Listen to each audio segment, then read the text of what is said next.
Hello, my dear students. I hope you all are doing good. Today we are going to discuss about the chapter 5th of our ES book Constitutional Provision Regarding Education शिक्षा के संबंध में संवैधानिक प्रावधान. So in this chapter we are going to discuss about the what kind of guidelines or what kind of rules or what kind of rights we have given by our constitution. सो अगर मैं बात करती हूँ हमारा देश कब आज़ाद हुआ था 15 अगस्त 1947 को. और अगर मैं बात करूँ हमने कॉन्स्टिट्यूशन को कब अडॉप्ट किया था तो वो था कब बना दिया था अडॉप्ट किया था 26 जनवरी 1949 में और कम इनटू फोर्स आ गया था 26 जनवरी 1950 जिसे हम रिपब्लिक डे की तरह मनाते हैं.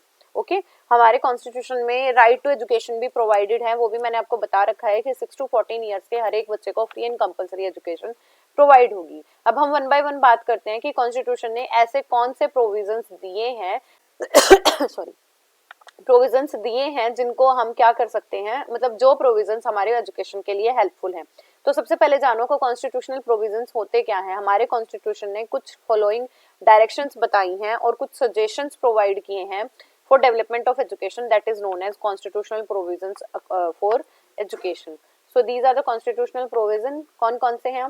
सबसे पहला है फ्री एंड कंपलसरी एजुकेशन की गारंटी देते हैं हम कितने साल तक के लिए, 14 साल तक के लिए.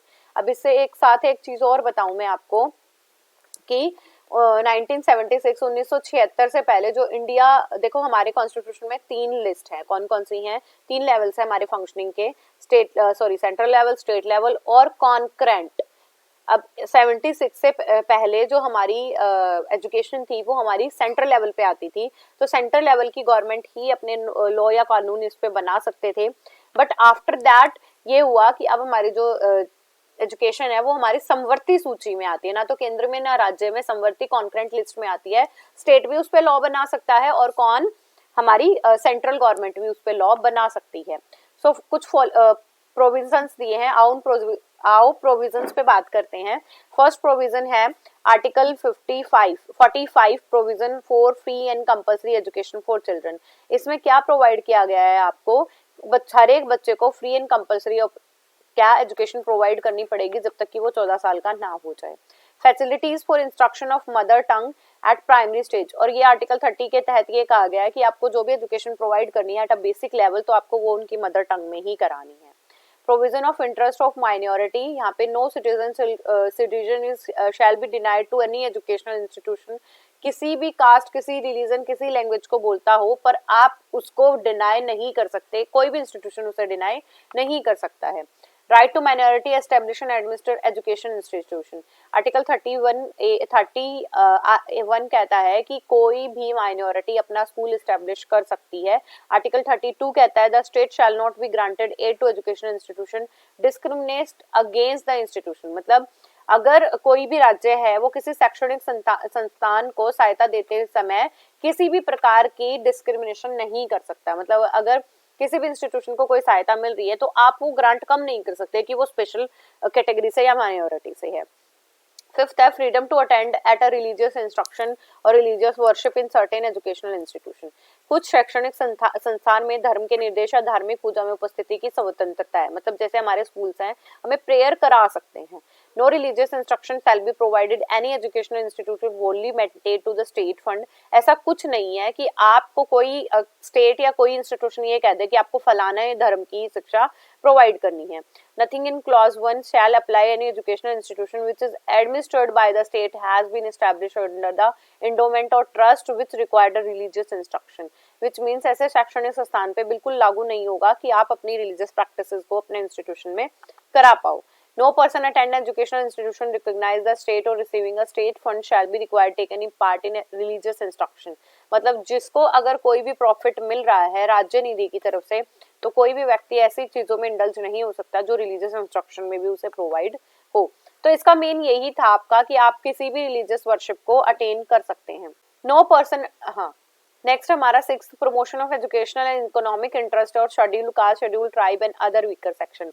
अनुसूचित जाति, अनुसूचित जनजाति और अन्य कमजोर वर्ग जो हैं अपने शैक्षिक और आर्थिक हितों को बढ़ावा देने के लिए कार्य कर सकते हैं. ये आर्टिकल 46 ने कहा है.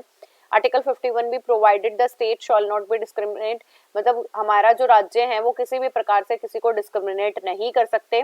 आर्टिकल 16(1) कहता है सबको इक्वल अपॉर्चुनिटी है अपने एम्प्लॉयमेंट और एजुकेशन को ढूंढने की। नेक्स्ट है directive for development of Hindi language, और ये हमारे गवर्नमेंट की ड्यूटी है कि वो हिंदी लैंग्वेज को प्रमोट करे, कंपोजिट कल्चर को बढ़ावा दे, और हम हिंदुस्तानी हैं तो हमें हिंदी की तरफ ज़्यादा ध्यान देना चाहिए। बट हमारे कंट्री ने तो खुद भी थर्ड लैंग्वेज फॉर्मूला की बात की गई है, तो हम अपनी कोई भी रीजनल लैंग्वेज, हमारी हिंदी लैंग्वेज और कोई भी एक फॉरेन लैंग्वेज भी पढ़ सकते हैं। Higher education and research, entry 36 of unit list, institution national importance, the institution known at the commencement of his constitution at Banaras Hindu university, Aligarh Muslim university, मतलब कह रहे हैं कि आप अपनी उच्च शिक्षा और जो अनुसंधान है उसके लिए अपने संस्थान बना सकते हैं। जैसे बनारस में हिंदू विश्वविद्यालय है, अलीगढ़ में मुस्लिम यूनिवर्सिटी है, एंड दिल्ली यूनिवर्सिटी है, विश्व भारती यूनिवर्सिटी है, तो आप अपने इम्पोर्टेंस के अकॉर्डिंगली अपना बना सकते हैं इंस्टीट्यूशन। एंट्री 64 कहती है institution of scientific and technical education financed by the government of India wholly और in a part declared by the law of institution and national importance. जो भी हमारे साइंटिफिक या टेक्निकल इंस्टीट्यूशन है, अगर वो फंड प्राप्त कर रही है या फंड ना भी प्राप्त कर रही है, बट वो हमारे देश की प्रॉपर्टी मानी जाएंगी, मतलब देश की इंपॉर्टेंस को बढ़ावा देने के लिए वो क्या करेंगे, काम करेंगे। जैसे government shall be responsible for the main protection and promotion of institution, जैसे नेशनल लाइब्रेरी है, इनका प्रोटेक्शन और प्रमोशन की बात हमारा इंडिया का कॉन्स्टिट्यूशन करेगा। नेशनल म्यूजियम है, वॉर म्यूजियम है, विक्टोरिया मेमोरियल है, तो ये हमारे किसके अंदर आ रहे हैं, लॉ के अंदर, कॉन्स्टिट्यूशन के अंदर। 10th है entry 65 of union list and union agencies and institution for which means संघ सूची की प्रविष्ट 65 संघ एजेंसियां क्या कहती हैं, प्रोफेशनल, वोकेशनल, टेक्निकल और कैसे भी आप एजुकेशन या ट्रेनिंग प्रोवाइड कर सकते हैं, ले सकते हैं, प्रमोट कर सकते हैं अपनी स्पेशल रिसर्च को और अपने असिस्टेंट को डिटेक्शन ऑफ क्राइम, अपराध का पता लगने पे आप उनकी जांच भी कर सकते हैं। देन 66 करा सकते हैं, मतलब abide of law. 66 coordination and determination of standard in the institution of higher education research and scientific. आपको जो हमारे यूजीसी के तहत आते हैं, मतलब यूनिवर्सिटी आ गई या हायर एजुकेशन के जो इंस्टीट्यूशन है, उनको अपने स्टैंडर्ड भी मेंटेन रखने पड़ेंगे, जिसके लिए हमारे पास नेक की एक्रेडिशंस होती हैं।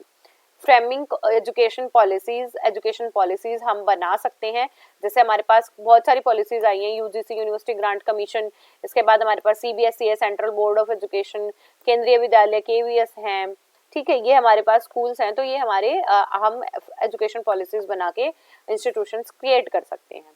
Amendment in constitution relating education, हमारे देश के संविधान में भी संशोधन हो सकता है, ये 2002 में कही गई थी बात। Right, article 21A right to education सभी बच्चों को मिला है, ये किसके तहत आया है, ये जरूर ध्यान रखना बेटा, 86 अमेंडमेंट के तहत आया है। कब, एक्ट 2002, जिसमें 6 से 14 साल के बच्चों को free and compulsory education provide होगी। 45 कहता है अर्ली चाइल्ड केयर की, ECC की बात करता है। 51A फंडामेंटल ड्यूटीज की बात करता है कि हमारे कंट्री के सिटीजन होने के नाते, आप चाहे पेरेंट्स है या चाहे गार्जियन है, आपको भी ये, आपकी भी ये ड्यूटी है कि आप अपने बच्चे को एजुकेशन सिस्टम तक लेके आओ। So it is all about our today's topic. I hope आपको समझ आ गया होगा कि हमारे कॉन्स्टिट्यूशन ने कौन कौन से प्रोविजंस हमारी इंडियन सिटीजन्स को दिए हैं, किसके रिगार्डिंग, एजुकेशन के रिगार्डिंग। आप जब भी नोट्स बनाए तो जो हेडिंग पॉइंट थी उन्हें जरूर से नोट डाउन कर ले, और उनको ही मेन है याद करके आना है, चाहे आप अंदर की एंट्रीज या आर्टिकल्स को छोड़ सकते हैं।